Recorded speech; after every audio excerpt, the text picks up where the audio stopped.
Well,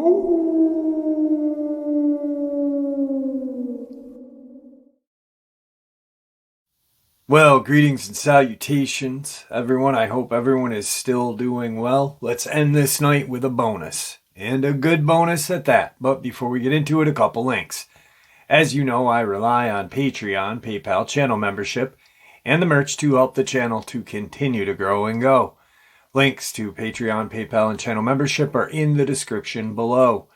Merch displayed directly under the video. Also, Dogman Frightening Encounters, Volume 1 through 3, the audiobook versions. They were written and researched by Tom Lyons, narrated and produced by me, Jeff Nadolny. Those audiobooks are available on Audible, Amazon, and iTunes, links to which are also in the description as well. Finally, last but definitely not least, if you'd really like to help support this channel to continue to grow and go, simply subscribe. It really doesn't cost you a cent. Click that like button. Takes half a second. If you don't want to miss out on any of the informative uploads I put out daily, click that bell icon. And folks, please leave a comment. Why? Well, because all of these things, they really do help this channel to continue to grow and go. And yes, folks, they definitely matter. Now, everyone, I have taken far too much of your time. Let's jump in to tonight's bonus, shall we? Today's first encounter. My great-grandmother owned 28 acres in rural Kentucky. She left 14 acres to my Aunt R and 14 to my Gram. My Gram left her land and her home to myself and my husband. My experience actually happened before my husband and I ever met. About 8 years ago, I was in the woods behind our house with my ex-boyfriend and my friend. We were exploring and just really hanging out. Sometime during our escapade, I split from them and went off on my own. I know my land pretty well as I grew up here, so I headed for a clearing I thought would be kind of nice to relax in. The clearing in question is pretty close to the edge of the woods, and you can even make out the back of my barn if you look hard enough. When I cleared the trees, I immediately felt like I was being watched. It was so sudden and so intense, I stopped in my tracks immediately. Some part of my mind was in control, but it didn't feel like me, if that makes sense. The part that was in control told me to turn around, so I faced the way that I came. Slowly, and not to make a sound. When I turned, I didn't see anything right away. Just the forest that I had come out of. And what looked like a downed tree off to the left, but my head told me to move slowly out of the woods. In order to do that, I'd have to pass the downed tree, as the path out of the woods runs that way. For some reason, I really didn't want to do this. My body started moving for me, and I made my way down the path towards the tree, keeping my eye on it, but the closer I got to it, the less tree-like it looked. Finally, I was in front of it about 10 feet away. It was not a tree. It was an impossibly large wolf-like creature, and it was staring right at me. It was lying down with its head on its paws, and it was really just massive. I wanted to scream and run, but my mind would not let me. It told me to be as quiet and slow as I could. I stared that thing down for what felt like 30 minutes, but in reality was 30 seconds. Even still, I got a great look at it. It was dark brown, as big as a black bear, and really still its eyes followed me as I moved, but that was all that moved. I know it wasn't a bear, because I know the difference between a bear and a canine. I cleared the woods and immediately ran for my house, screaming for my ex and my friend. Weirdly enough, I didn't tell them about what I saw, and didn't even want to. Not because it sounds crazy, but because I just didn't think I should. 5 years later or so, I was hanging out with my cousin, and I had the sudden urge to tell her what happened. She grew up around these woods as well, so she knows where the clearing is. I thought she wouldn't believe me, but the hairs on the back of her neck stood straight up while I was explaining the thing, and I knew at that point she had seen it as well. She told me that when she was young, she was playing down by the barn with her siblings, my other cousin, and my aunt had called them for dinner. My other cousins went up to my aunt's house, but my cousin stayed and played. She was throwing rocks at the trees when she saw the same wolf coming running out of the woods at her. She said it was fast enough to get from the wood line to the barn, about 200 feet by the time she had got to the orchard, which is 20 feet from the barn. She ran to my aunt's house and never breathed a word about what she had seen. The older she got, the more convinced she became that it was just a dream. I haven't been back to that clearing since that day, and my cousin's story explains why I've never saw her go into the woods when I was younger. My sister hates it here because she claims she feels like she's being watched.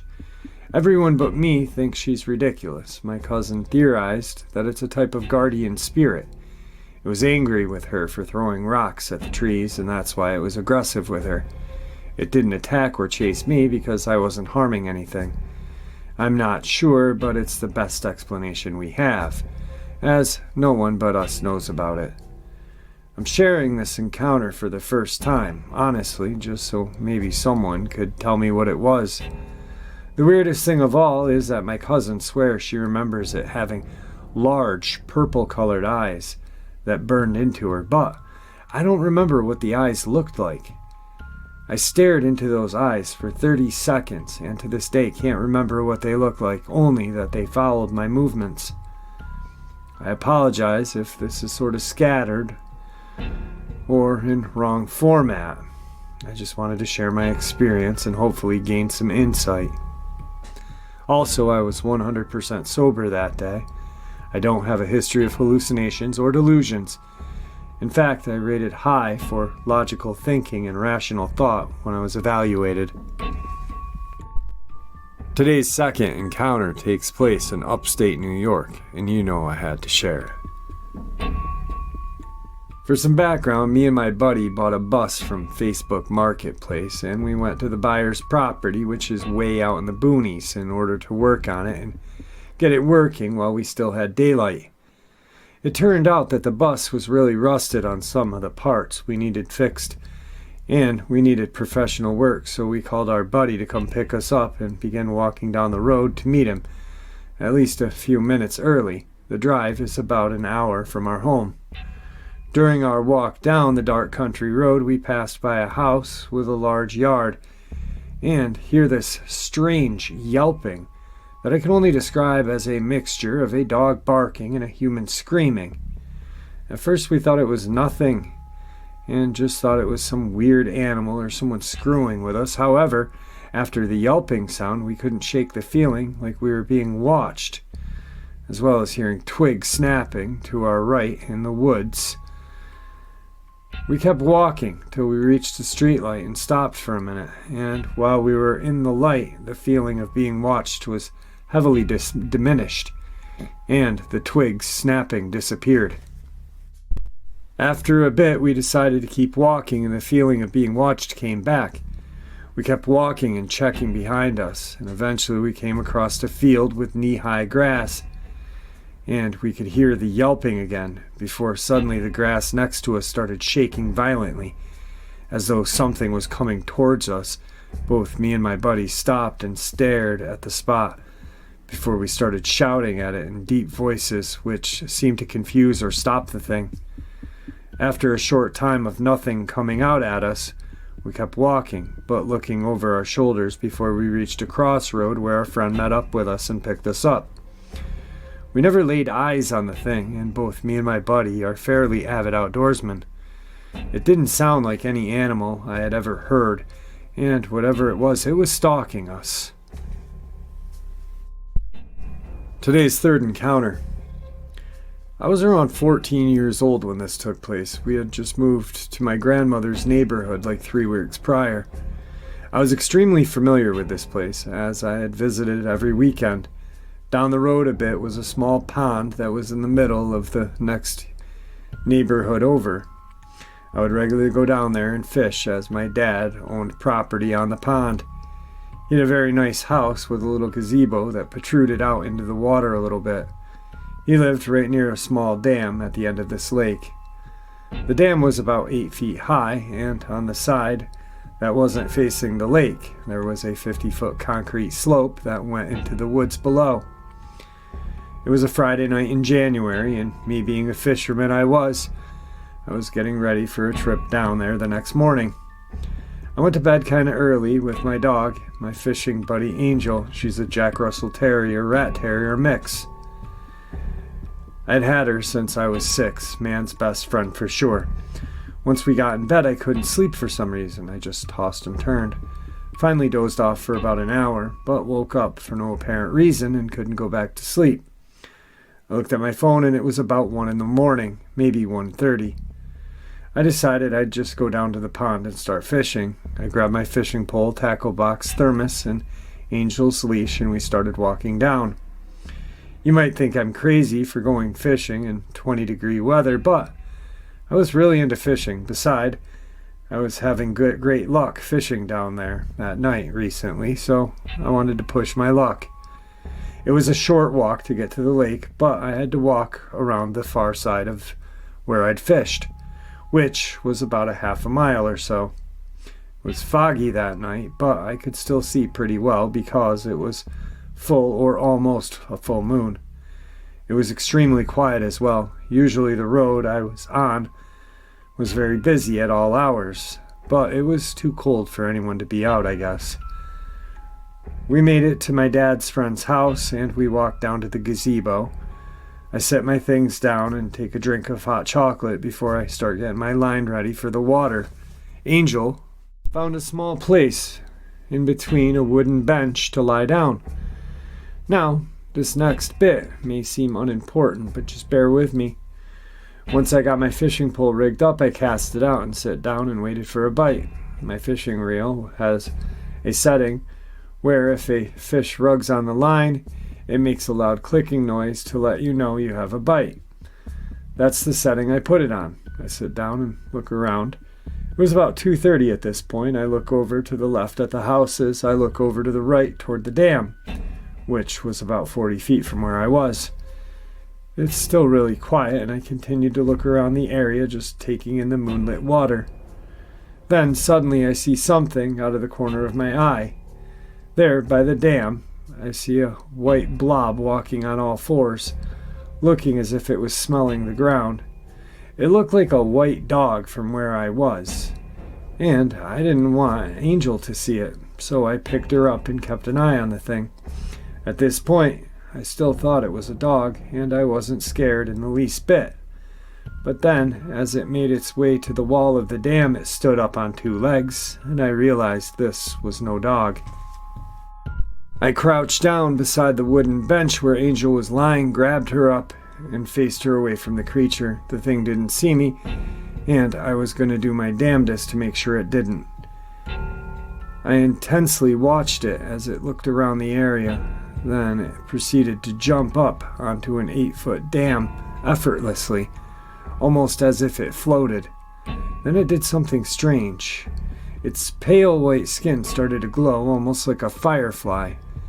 I could see bluish-colored veins in its back and calf muscles, and this thoroughly freaked me out. Then it turned around to where I could see its face. It was about 3.5 feet tall. It had a short torso, long skinny legs and arms, a wide head, almost oval-shaped, large ears, a large mouth, with many small teeth, and huge eyes that were yellowish-orange in color. On top of that, it's glowing. I was nearly hyperventilating, trying to control my breathing, hoping this thing would not hear me. Angel was not aware of its presence, and the hair on her neck stood up as she started growling and struggling to get out of my arms. I kept watching it, terrified to move. It didn't do anything when it got to the top of the dam. It just squatted down and looked as though examining something in its hands. After a few moments of watching it, I worked up an idea to just go back the way I came, and once I got to the road, just run as fast as I could. Angel was growing increasingly aggressive in trying to see what was going on, but I kept her buried in my big winter jacket the best I could. I decided just to leave my stuff there and come back the next day and get it. I slowly stood up, and just as I was about to start walking away from the gazebo, my fishing pole started making that zing noise. Of all times now, I got a fish bite. My attention went straight to the creature, which was now frantically looking around for the source of the noise. In my panic, I forgot to keep Angel covered up, and she saw the creature for the first time. She started barking like I had never heard her bark before, as if she was in terror or something, and that scared me. The creature then saw us, and it bent down as if it were about to start running toward us. I tried to take a step back and start running, but I slipped on the cold, hard ground and landed on my side and looked at the creature. Thankfully, it hadn't started to chase us, but it let out the most disturbing scream I had ever heard. It sounded like a woman screaming, but backwards, if that makes sense. It then jumped from the dam into the woods about 100 feet away and faded as it landed. I was in tears, and my fight kicked in. I grabbed down Angel and ran as fast as I could all the way back to my house, too afraid to look back and see if it was behind me. I got home and didn't really remember what had happened till the next day. I must have passed out. I remember it seeming like a dream, but the next day I went to get my gear from the gazebo and it was still there. I did not go back to that pond, even during the day, for a few years. I told my mom and dad the story some months later, and while they believe me, I still wonder what that creature was. Today's fourth part of the upload. This is about a rather strange creature my grandmother told stories about since I was a child, and to this day she still swears it's true. They were never told with the intent to scare us, but rather I always got the notion that it was something she strongly believed and was simply offering us as a warning, even when I hear her retell it now, that I'm still in my 30s. The time frame would have been around 1900 to 1915 in southwestern Virginia, when all this started and continued up until the late 30s or early 40s after my grandmother was born. My grandmother lived with her grandparents at the time, and as a custom with the region, it was not uncommon that several relatives in a household on any given day. Their home was well back in the deep valley, or holler as they like to call it. The stories always seemed to follow a similar sequence that supposedly happened countless times and was seen by members of my family and even several neighbors. Sometimes during nights, when the moon was full and clear, they'd all be lying asleep, all in a small home with most of the beds in a single room, only to be awakened by something stomping on the roof like it was trying to shake the rafters loose. They'd hear it scratch and stomp around on the roof for several minutes before it would get very quiet, with even the local wildlife hushing up unnaturally. After a little while, they'd hear something thumping the kitchen table like it was dancing, and then the sounds of my grandmother's china cabinet slamming on the wall and the contents being thrown and broken all over the floor. When they rushed to see what it was, nothing would be amiss, and the room seemed perfectly normal, every dish in place. One night, she says, her grandfather and his brother had enough of this and sat up well into the night, shotguns in hand, with a clear moon shining, to catch this thing and kill it. Well, sometime after everyone was asleep and they were still up waiting, as expected, the roof began to heave violently and something jumped off and landed in the front yard, making a noise that she described sounding like a turkey gobbling, but if the turkey was possessed by the devil himself, and as big as a train car. She says it was so loud the house shook. Her grandfather rushed outside to confront it, and could hear its footfalls just feet ahead of him as he chased it down the trail into the woods. He swore that the moon was so bright he could have seen a rabbit in the weeds from yards away, but he never could see whatever he was chasing, even though he saw grass parting and limbs breaking as it ran ahead of him. He said he could even hear it breathing and screeching. Eventually it just vanished, and he was left standing in the dark, and the woods were so quiet you could hear a pin drop. It was a while before anything happened again, and the neighbors across the mountain had heard of this tale in the local community. One of their older sons came over to sit with her grandfather for a few nights to see this thing because he didn't believe a word of it. He was a very serious man and thought maybe her grandfather was suffering from a sickness of the mind. They put all the children to bed each night and sat up at the hearth into the morning with the other adults to wait to see if it would show. Bear in mind, up until this point, no one had laid eyes on this thing. It was the middle of summer, and they had the front door propped open to let the breeze in. The man was the only one facing the door, as they were all sitting in chairs talking. And all of a sudden he got up and screamed like he had been shot, and climbed over two women trying to get away from the door, even knocking them to the ground. Grandmother says he was a mild gentleman and very quiet, and she'd never seen anybody so scared. Grandmother says that he was a mild gentleman, very quiet, and she'd never seen anybody so scared. It was completely out of character for him. He was inconsolable and swore he saw it looking through the door into the home in the moonlight, but never would give a description, only saying that man never had words made to go with a thing like that. They moved out of that house some time after that and never did get any idea of what it was that was causing all the commotion. But several other folk in the area came forward to report similar events at their homes after her grandfather told his tale to the community. In those days, with people as clannish and private as folk in this area are, it's not surprising that they'd be reluctant to share something like this with their neighbors, a fear of being ridiculed at best and thought to be devil worshippers or cursed at the worst. I have researched quite a bit online and can't seem to find anything that matches this description. I would love to know if anyone else in the Appalachians have seen or heard something about this. It's such a strange story, but I know my grandmother is telling the truth when she tells the story. You can see her fear and hear it in her voice. Today's fifth encounter. We live in Northern Territory, Australia. Yesterday, my sister, 36, told me that she saw something in the yard. She lives rural on a huge block, and it was about 6:15 p.m. The sun was still up. She was cooking for her family. They were all outside still playing, and she doesn't know what made her look up, but in the brush, she saw a long-legged creature. Its knees were bent backwards. It was brown in color and almost like a hunchback. She described the skin as leather-looking. It ran to another brush, and she said it was so fast, she almost got the vibe that it was cheeky and was trying to play hide-and-seek with her. She didn't alert her family, but she suddenly found herself inside the house for absolutely no reason. She remembers walking inside, but was kind of like, why am I in here? As she turned and went back outside, the creature was gone at this point. She didn't see its face or its head, but said it was definitely taller than a grown man.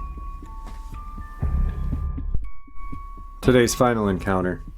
In my younger days, just after high school, I was what most would consider a vagrant. No home to speak of, but not quite homeless either.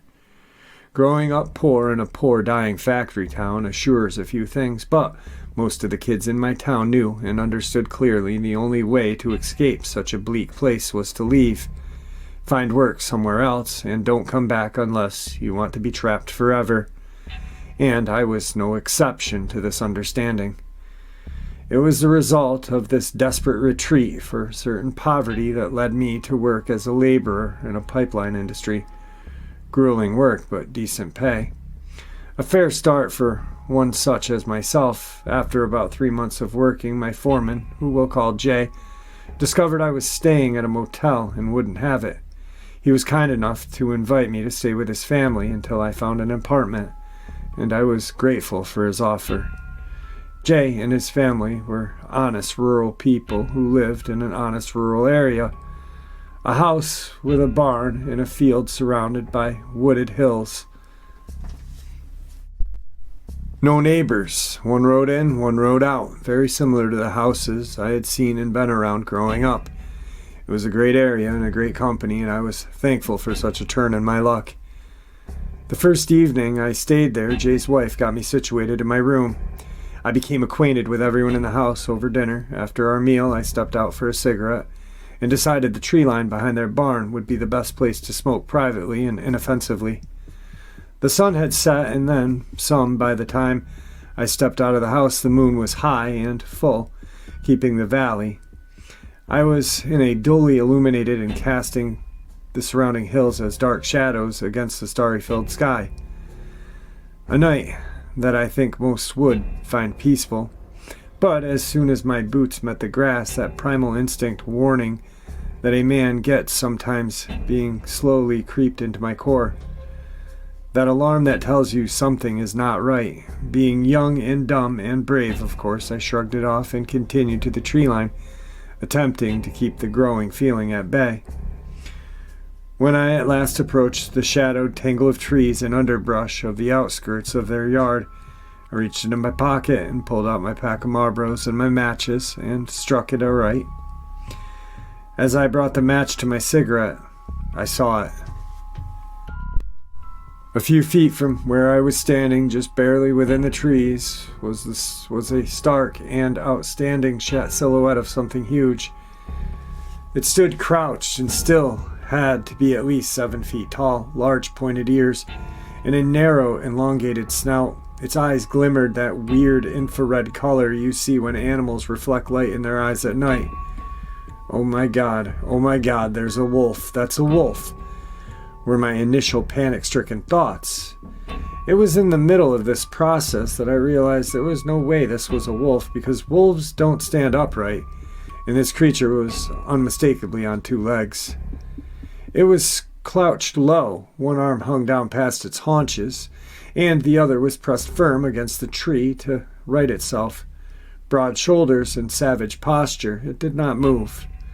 It didn't seem startled or threatened or afraid, but simply aware. It knew I saw it, and it knew I knew.